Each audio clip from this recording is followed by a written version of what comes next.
朋友们好，今天是5月4号星期三，欢迎来到远见快评，我是唐晋远。自从乌克兰战争第2阶段在乌东开打到现在为止，双方基本上还是处于一种僵持的状态，谁也没有取得明显的进展或者是关键性的大胜利了。但是呢，这种表面的相对的平静或者是平缓吧，它并不代表说整个事态也是处于静止的。恰恰相反呢，目前俄乌战争的局势呢，不但可以说是暗流汹涌，我们甚至可以说它已经处于某种山雨欲来的大变局的前奏了。其中呢，最具代表性的就是中共在这场战争中的态度呢，它突然开始出现了一个明显的转变，而且这种转变呢，它还不是孤立的。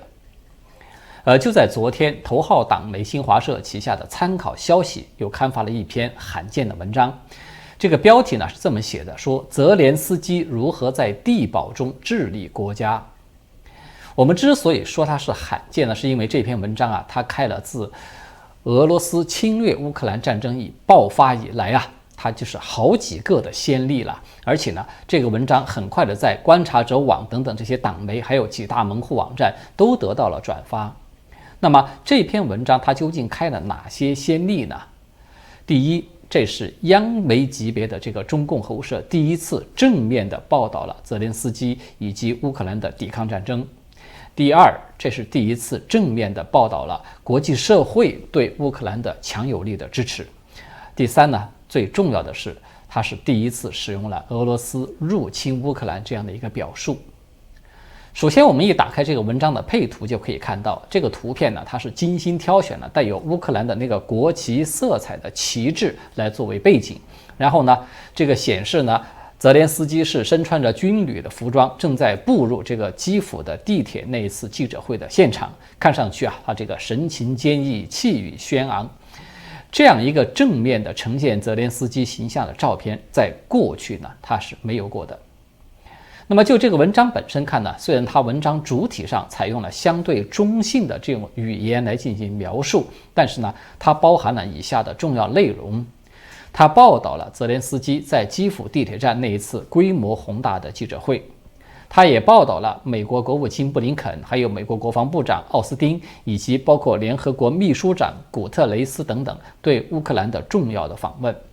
还有呢，他报道了泽连斯基自战争爆发以来，如何在地下掩体中有条不紊地领导着乌克兰进行抵抗，并且维持了整个政府的正常的运转。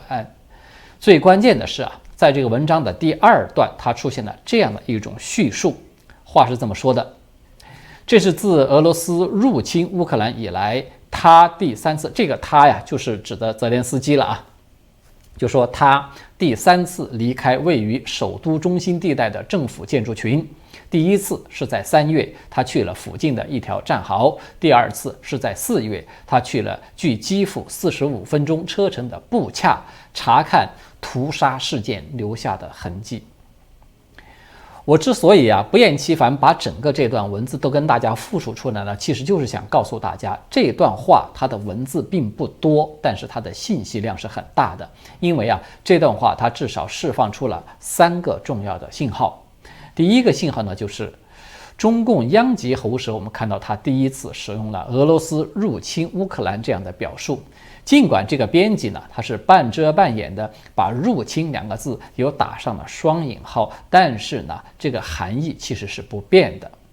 第二呢，这段文字它就等于是自我打脸了，因为它非常明确地否定了过去大陆媒体渲染的乌烟瘴气的这个说法，就是说这个泽连斯基已经是不知多少次了，他逃亡到了波兰，或者是逃亡到了哪个国家。他只是在用绿背这种布景来伪造自己仍然留在基辅这些假视频等等，所有这些谣言都被这个文章给澄清了。那么第3呢，就是这段叙述他使用了屠杀这个词，他不就等于是含蓄地承认了俄军在布查大屠杀这个严重的战争罪行吗？可能不少的朋友都会感觉有点意外，对吧？怎么这个中共突然又开始转口风了呢？中共他这种朝秦暮楚、反复的变脸，这个行为的本身它其实不奇怪。我现在来和大家呢做一个简要的梳理，我们就会看到，在这篇代表性的文章发表之前呢，其实中共已经有过多次的铺垫了。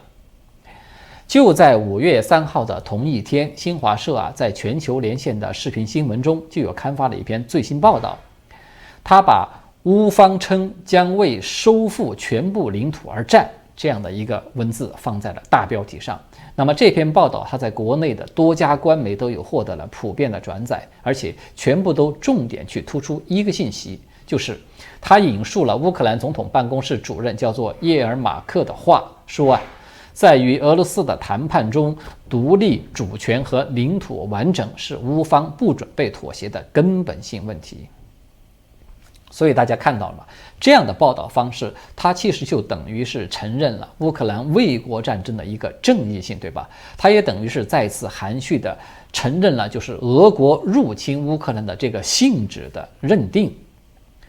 如果我们再往前推就是可以看到，在4月30号的时候，中共党媒新华社就有刊登了对乌克兰的外长库列巴的一篇书面专访。在这篇专访中呢，新华社是4次原文引述了库列巴的叙述，说俄罗斯入侵了乌克兰，没有进行任何的删除，也没有给予任何中共特色的那种带节奏的去进行解释。那么与此同时呢，新华社也有刊登了对这个俄罗斯外长拉夫罗夫的另外一篇专访。这篇专访呢，它其实内容上是毫无新意的。拉夫罗夫呢，他只不过就是老调重弹嘛，把这个俄罗斯发动战争的原因呢，是归咎于说这是美国和北约鼓励基辅政权实施暴力反俄的路线才导致的。那么我们都知道，鉴于这个战争爆发以来呢，中共官民的舆论其实一直都在大力的传播渲染俄方的这些报道和观点，所以呢，拉夫罗夫他这一次专访中他说了什么内容其实一点都不重要，但是重要的是中共做出这样一个貌似中立性的安排，那么他真正的目的呢，只不过是要把这个拉夫罗夫拿它来当做一个不刺激俄方的平衡的措施，好借此呢来推出对乌克兰外长库列巴的这一次专访。也就是说，采访拉夫罗夫呢，他其实只是项庄舞剑了，而采访库列巴才是中共这一次专访之中的那个主角沛公了。实际上，如果我们再往前追溯一下呢，就会发现中共这一波的转向操作呢，它应该是从4月29号就已经开始了。这一天呢，新华社有刊发了一篇标题很长的评论文章，这个标题是这么写的：新华社评论员抵制域外操控，推动铸剑为犁，化解乌克兰危机的中国立场符合世界根本利益。这篇评论呢，它虽然重复了此前一贯的说法称这个乌克兰危机的始作俑者非美国莫属，为维护自身霸权，美国主导的北约呢不断的东扩，在俄罗斯周边大搞颜色革命等等。但是呢，这段文字它的位置是明显靠后的，它反而把这个乌克兰问题有着复杂的历史经纬和来龙去脉，它既是欧洲安全矛盾长期积累的爆发，也是冷战思维和集团对抗造成的结果。这样的表述，还有以及那句各国主权、领土完整都应该得到尊重的这个说法，都放在了开头。也就是说呢，先各打50大板，然后呢，中共再来重复了一下此前的官方说辞，这个明显就是一种折中和稀泥的手法，对吧？那么这样一来，它就带来一个问题了，就是这一次中共罕见的口风的转变，它究竟是中共仅仅限于舆论上，因为它需要假冒一个中立的立场这种文宣手法的需要呢？还是说它代表了中共实质上的某种政策的调整和改变呢？我相信很多朋友可能也都注意到了，就是这个问题它并不是孤立的。中共在对美国的外交态度上，我们看到它也在发生了转变了。4月29号，在中共外交部例行的记者会上呢，当时是法新社的记者就有提问说，根据美国皮尤研究中心的一个调查，对中国持不良看法的美国人现在占到了全国人口的80%以上，创下了历史新高。请问中方对此有何评论？然后呢，那位知名的战狼发言人赵立坚他就来了这么一句话，他说我也想强调，中美两国人民素怀友好感情，双方人民的友谊始终是两国关系发展的源头活水和重要基础。结果呢，这句源头活水呢，它迅即就作为大标题被各大官方媒体转载和报道了。我们如果仔细一点看这个视频，会发现这个赵战狼他其实在照着练稿的时候，他的脸色都不太自然的。这当然是因为谁都知道嘛，赵战狼呢口口声声指责的那个肆意挑动中美对抗和分裂，散布大量政治病毒，严重毒化两国民意氛围，不断为中美关系减分的所说的那些反华势力呢，其实恰恰就是他自己。那么赵战狼的这番话呢，让海内外的网民都是感到有点措手不及的。很多人都说自己是不是看傻了，差点以为自己听错了。有网友甚至把这个当初央视大骂美国不是有8个第一嘛，把这个视频啊和赵立坚这番肉麻讨好的镜头把它给剪辑在了一起，好让大家都看一看到底谁才是毒化中美两国民意氛围的罪魁祸首。那么也就是说，赵战狼这个不自然的表情，他其实已经非常清楚地说明了中共外交部这种调子的转变呢，它无疑应当是高层压下来的。这个赵立坚他本人都是感到猝然之间有点不适应的，而且我们也可以看到，这个与中共央级党媒对俄乌战争口风的转变，它是基本同时出现的。也就是说呢，这就不太像是一个简单的宣传口舆论的技术性的调整了，它更像是中共在俄乌战争走向越来越明朗化的背景之下，它不得不做出的一个政策性的改变。如果说我们再联系一下上个周末和大家有讨论过的中共近期的一些经济大动作，其中有一个很重要的消息，就是彭博社发表了独家报道说，中共呢正在与美国的监管部门进行讨论，允许对在美国上市的中国公司进行现场的审计检查了，甚至还包括了如何安排美国上市公司会计监督委员会的这个检查人员前往中国去访问，其实是上门检查261家在美国上市公司之中大多数公司的这个审计底稿等等这些细节。那么谁都能看出来了，这个动作它的实质是什么？它的实质就是中共服软了嘛。不管它背后的因素究竟是因为经济下滑超出了当局的想象，还是担心中美脱钩会加剧，那么这个动作它都意味着中共把此前自己高调吐出来的那个所谓的国家安全，这个美国亡我之心等等那些口水呢，它又给吞了回去了，对吧？此外呢，还有几条新闻我觉得值得放在这里和大家一起来连起来看。首先呢，就是在上个周末，英国的《金融时报》有独家报道说，中共的银行监管机构在4月22号与主要的国内以及国际的银行是举行了一次紧急会议。这个会议的议题呢，就是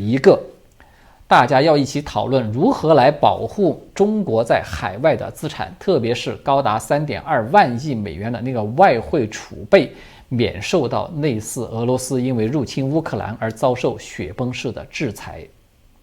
但是呢，这个报道说，现场没有人能够给出一个好的解决方案，因为无论什么样的方案都绕不开当前的美元体系。第二个消息呢，就是路透社在5月3号是昨天的报道了，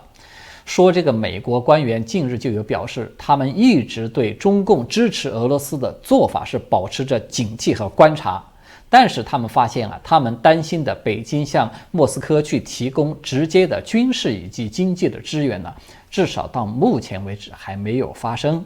而且呢，中共还避免让国营的炼油厂与俄罗斯签署新的合同。然后这个路透社的报道就说，这是美中关系紧张阶段出现了一个值得欢迎的发展信号。那么第三个消息呢，就是全球的无人机巨头，也就是中国深圳那个大疆公司了，他们同时暂停了在这个俄罗斯和乌克兰的业务以后就有军事专家直言不讳地指出来说，这个大疆公司呢，它的史上第一次的商业中立的背后它的实质呢是向美国政府下跪了。为什么呢？因为大疆无人机的飞控软件受制于美国公司叫做 Pigma 的，所以如果说这个大疆它要是继续的暗地里资助这个俄罗斯呢，那么它恐怕就难逃美国对它实施2级制裁。也就是说啊，在4月底到5月初这么短短的几天时间之内，我们看到了一个客观现实，就是中共在文宣、外交还有经济等等领域，甚至包括一些大的民营公司，是几乎完全同步的出现了一个大幅的转变，而且这个转变的方向都是一致的，它都指向了珍爱美国、远离俄国这个主题。这个表面上看起来是很奇怪的。因为上个周末我们才和大家有提到过，就说美国众议院它以仅仅只有3票反对的这么一种绝对优势通过了一个法案，这个法案被称为叫做轴心法 Axios 法案。那么这个法案它史无前例的把习近平的那个习，他的姓氏拼音的字母呢放在了法案的名称之中，所以呢它全称叫做评估习近平干涉和颠覆法案。这可是当年2战时期的希特勒都未曾享有过的待遇，